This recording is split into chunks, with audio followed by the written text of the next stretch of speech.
বন্ধুরা, বাংলাদেশ আজকাল এমন একটা সংকটের মধ্যে দিয়ে যাচ্ছে যা তার সরকার কখনো কল্পনাই করেনি। এবং এই সংকট তাকে এতটাই অসহায় করে তুলেছে যে নিজের ভুল স্বীকার করে তাকে ভারতের কাছে ক্ষমা চাইতে হচ্ছে। এই গল্পটি ভারত ও বাংলাদেশের মধ্যে বিদ্যুৎ সরবরাহ নিয়ে, যা দুই দেশের মধ্যে একটি গুরুত্বপূর্ণ অংশীদারিত্বের অংশ। কিন্তু বাংলাদেশ যখন ভারত বিরোধী কর্মকাণ্ডকে প্রশ্রয় দিতে শুরু করলো আর সীমান্তে উত্তেজনা বাড়ালো, তখন ভারত একটি কঠোর পদক্ষেপ নিয়ে বিদ্যুৎ সরবরাহ বন্ধ করে দেয়। যার পর বাংলাদেশের পরিস্থিতি এতটাই খারাপ হয়ে যায় যে তাদের প্রধানমন্ত্রী তারেক রহমান ভারতের কাছে ক্ষমা চাওয়া ছাড়া আর কোনো উপায় অবশিষ্ট ছিলই না। আসুন এই পুরো ঘটনাটি সূক্ষ্মভাবে বুঝে নিই, যেমনটা আমরা প্রতিদিন প্রতিটি বড় খবরে গভীরভাবে গিয়ে থাকি। বাংলাদেশ অন্ধকারে ডুবে যাওয়া কোনো সাধারণ ঘটনা নয়। কারণ ভারত যখন বিদ্যুৎ সরবরাহ বন্ধ করলো, তখন বাংলাদেশের বড় বড় শহর থেকে শুরু করে গ্রামগুলোতে হঠাৎ অন্ধকার নেমে এসেছে। এটি সেই বাংলাদেশ ছিল যা গত কয়েক বছর ধরে ভারত থেকে বিদ্যুৎ আমদানি করে নিজের জ্বালানি চাহিদা পূরণ করছিল এবং নিজের উন্নয়নের কথা ভাবছিল।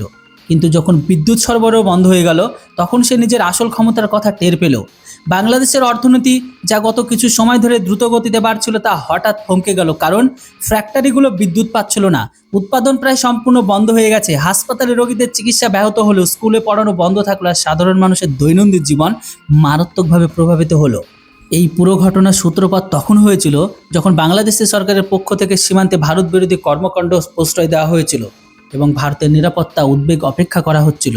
ভারত বেশ কয়েকবার কূটনৈতিক মাধ্যমে বাংলাদেশকে সতর্ক করেছিল যে তারা যেন নিজেদের মাটিতে ভারত বিরোধী উপাদানগুলোকে আশ্রয় না দেয়, সীমান্তে শান্তি বজায় রাখে। কিন্তু ওই যে বাংলাদেশ সরকার এই সতর্কগুলোকে গুরুত্ব সহকারে নেয় না, বরং নিজেদের পুরনো নীতি বজায় রেখেছিল। ভারত যখন এমন প্রমাণ পেল যে বাংলাদেশের মাটি থেকে সন্ত্রাসী কর্মকাণ্ডকে উস্কানি দেওয়া হচ্ছে আর সীমান্তে অনবরত অবৈধ অনুপ্রবেশের চেষ্টা চলছে, তখন ভারত সরকার সিদ্ধান্ত নিল এখন আর শুধু কথায় কাজ হবে না, কিছু পদক্ষেপ নিতেই হবে তাদের উপর। তাই ভারত বিদ্যুৎ সরবরাহ বন্ধ করার সিদ্ধান্ত নেয়। সেই সময় নিয়েছিল যখন বাংলাদেশের রাজনৈতিক উথালপাথাল চরম পর্যায়ে এবং ওখানকার সরকার ভারত বিরোধী বক্তব্য ছিল। ভারত এটি পরিষ্কার করে দিয়েছে যে যতক্ষণ না বাংলাদেশ নিজের ভুল স্বীকার করবে আর সীমান্তের পরিস্থিতি স্বাভাবিক করবে, ততক্ষণ বিদ্যুৎ সরবরাহ পুনরায় চালু করা হবে না। এটি ভারতের একটি মাস্টার স্ট্রোক ছিল। কারণ ভারত জানতো যে বাংলাদেশের অর্থনীতি আর জনজীবন ভারত থেকে পাওয়ার বিদ্যুতের উপর কতটা নির্ভরশীল। ভারত নিজের এই কৌশলের মাধ্যমে বাংলাদেশকে তার পুরনো আচরণের মূল্য চুকাতে হচ্ছে। যখন বিদ্যুৎ বন্ধ হলো, তখন বাংলাদেশ প্রথম দিনই চরম হাহাকার আর বিশৃঙ্খলার সৃষ্টি হয় এবং মানুষ রাস্তায় নেমে এলো বিদ্যুৎ তাড়ানোর জন্য। কারণ বিদ্যুৎ ছাড়া তাদের কাজকর্ম সমস্ত কিছু স্তব্ধ এবং তারা এক বড় সংকটের মুখোমুখি হয়। দ্বিতীয় দিনে পরিস্থিতি আরও খারাপ হয়ে ওঠে, কারণ নষ্ট হতে থাকা খাদ্য সামগ্রী, বন্ধ হয়ে যাওয়া ফ্যাক্টরি আর ভেঙে পড়া আইন শৃঙ্খলার পরিবেশ বাংলাদেশের সরকারের জন্য এক বড় চ্যালেঞ্জ হয়ে দাঁড়ায়। বাংলাদেশের ব্যবসায়ী মহল সরকার প্রচণ্ডর ওপর চাপ সৃষ্টি করে, তাদের কাছে দাবি জানায় যে তারা যেন যে কোনো মূল্যে ভারতকে শান্ত করার বিদ্যুৎ সরবরাহ পুনরায় চালু করায়। কারণ অনবরত হতে থাকা অর্থনৈতিক ক্ষতির দরুন দেশের অর্থনৈতিক ধ্বংস হয়ে যাচ্ছিল এবং লক্ষ লক্ষ মানুষ তাদের চাকরি হারাচ্ছিল। বাংলাদেশের প্রধানমন্ত্রী তারেক রহমান যখন নিজের দেশের এই অবস্থা দেখলেন, তখন তিনি ভারতের সামনে ক্ষমা চাইতে বাধ্য হলেন। তিনি ভারত সরকারের সাথে যোগাযোগ করলেন এবং স্পষ্ট করলেন যে বাংলাদেশকে অনেক বড় ভুল করেছে এবং যে তারা সেগুলো শুধরে নেওয়ার জন্য পুরোপুরি প্রস্তুত। তিনি ভারতকে আশ্বাস দিলেন যে যতগুলো তারা তার ছিঁড়েছেন সেগুলো আবার জোড়া লাগানো হবে এবং সীমান্তের যে সমস্ত সমস্যা রয়েছে সেগুলো সমাধান করা হবে। সবচেয়ে গুরুত্বপূর্ণ যে কথাটি তিনি বলেছেন তা হলো তারা সীমান্ত ছেড়ে 22 কিলোমিটার ভেতরে চলে যাবেন, অর্থাৎ তারা ভারতের নিরাপত্তা উদ্বেগ পুরোপুরি বোঝানো আর সেগুলো দূর করার জন্য সম্ভাব্য সব ধরনের পদক্ষেপ নেবেন। তিনি ভারতের কাছে আকুতি মিনতি করে জানিয়েছেন যে দয়া করে আমাদের ক্ষমা করে দিন আর আমাদের বিদ্যুৎ দিন, কারণ আমরা অনেক বড় বিপদে পড়ে যাব, আমাদের অর্থনীতি পুরোপুরি ভেঙে পড়বে। ভারত বাংলাদেশের এই ক্ষমার আশ্বাসকে গুরুত্ব সহকারে নিয়েছে, তবে এর পাশাপাশি এটাও স্পষ্ট করে দিয়েছে ভারত এখন আর সেই পুরনো ভারতের মতো নেই, যা কোনো শর্ত ছাড়াই সব কিছু সহ্য করে নিতে। বা ভারত বাংলাদেশকে পরিষ্কার জানিয়ে দিয়েছে ভবিষ্যতে যদি কোনো কর্মকাণ্ড ভারতের নিরাপত্তার বিরুদ্ধে যায়, তবে এর চেয়ে কঠোর পদক্ষেপ নেওয়া হবে। ভারত এটিও নিশ্চিত করেছে যে এই পুরো বিষয়ে তার ভাবমূর্তি যেন একটি শক্তিশালী আর সিদ্ধান্ত গ্রহণকারী রাষ্ট্র হিসাবে তৈরি হয়, যে নিজের জাতীয় স্বার্থ রক্ষার জন্য যে কোনো পর্যায় পর্যন্ত যেতে পিছপা হয় না। এই পুরো ঘটনার আরও একটি গুরুত্বপূর্ণ দিক ছিল এটাই, বাংলাদেশের জনগণ তাদের সরকারের ওপর প্রচণ্ড চাপ সৃষ্টি করেছে। মানুষ রাস্তায় নেমে বিক্ষোভ প্রদর্শন করেছিল, কারণ তারা বিদ্যুৎ ছাড়া নিজেদের সমস্যায় চরমভাবে অতিষ্ঠ হয়ে উঠেছে এবং তারা চাচ্ছিল যে তাদের সরকারের যত দ্রুত সম্ভব ভারতের সাথে সমস্ত সম্পর্ক ঠিক করুক আর বিদ্যুৎকে পুনরায় চালু হোক। জনগণের এই বাড়তে থাকা চাপ বাংলাদেশ সরকারকে আরও বাধ্য করেছে যাতে তারা দ্রুত সম্ভাব্য ভারতকে শান্ত করে বিদ্যুৎ সরবরাহ আবারও শুরু করায়।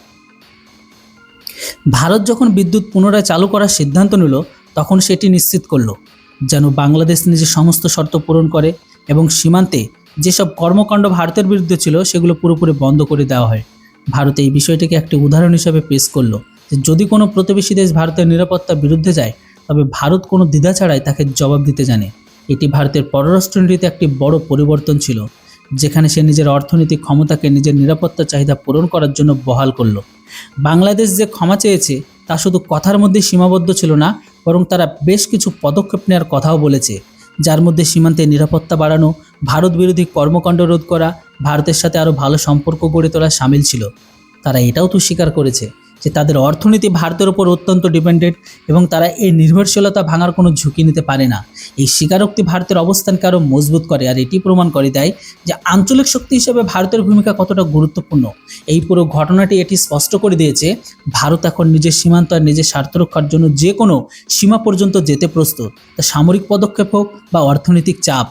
ভারত এটি প্রমাণ করেছে যে সে একটি শান্তিপ্রিয় দেশ, কিন্তু কেউ যদি তার সহনশীলতাকে দুর্বলতা মনে করে, তবে তাকে উপযুক্ত জবাব দিতে তার বিন্দুমাত্র দেরি হয় না। বাংলাদেশকে নিজের ভুলে খেসারত দিতে হয়েছে। তারা বুঝতে পেরেছে ভারতের সাথে সম্পর্ক উন্নয়ন করাই তাদের বাধ্যবাধকতা, কোনো বিকল্প ছিল না এখন তাদের কাছে।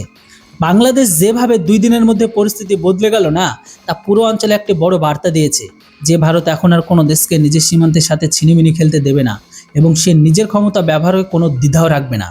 তবে এই ঘটনা ভারতের জন্য একটি বড় কূটনীতিক জয় ছিল, কারণ কোনো সামরিক পদক্ষেপ ছাড়া সে প্রতিবেশী দেশকে ঝোকাতে বাধ্য করলো এবং নিজের কথা মানিয়ে নিল। ভারত এটাও নিশ্চিত করেছে যাতে বাংলাদেশ ভবিষ্যতে এমন কোনো ভুল না বা দোতরফা না কাজ করুক, যার ফলে তাকে আবারও এই ধরনের চাপের মুখোমুখি পড়তে হয়। আমরা যদি এই পুরো বিষয়টি বাংলাদেশের দৃষ্টিকোণ থেকে দেখি, তবে সে পুরোপুরি ভারতের উপর নির্ভরশীল এবং ভারতের কাছে ভারতকে টক্কর দেওয়ার মতো না আছে তাদের সামরিক ক্ষমতা আর না আছে অর্থনৈতিক শক্তি বাংলাদেশের কাছে। বাংলাদেশের তো অর্থনীতির একটা বড় অংশ ভারতের বাণিজ্যের সাথে ডিপেন্ডেন্ট এবং তাদের জ্বালানি চাহিদা থেকে তাদের খাদ্য চাহিদা পর্যন্ত সবটা ভারতই পূরণ করে। যখন ভারত বিদ্যুৎ সরবরাহ বন্ধ করলো, তখন বাংলাদেশের নিজের সক্ষমতা টের পেল। তারাও বুঝতে পারলো যে ভারতের সাথে সুসম্পর্ক বজায় রাখার জন্য তাদের কতটা প্রয়োজন। ভারত এই পুরো বিষয়টিকে একটি স্পষ্ট বার্তা দিয়েছে যে সে তার প্রতিবেশীদের সাথে বন্ধুত্ব চায়, কিন্তু সেই বন্ধুত্বর মূল্য নিজের নিরাপত্তার স্বার্থকে উপেক্ষা করতে পারে না। এটি ভারতের পররাষ্ট্র নীতির একটা নতুন অধ্যায়, যেখানে সে নিজের অর্থনৈতিক, জ্বালানি আর শক্তিকে নিজের জাতীয় স্বার্থ রক্ষার জন্য ব্যবহার করেছে।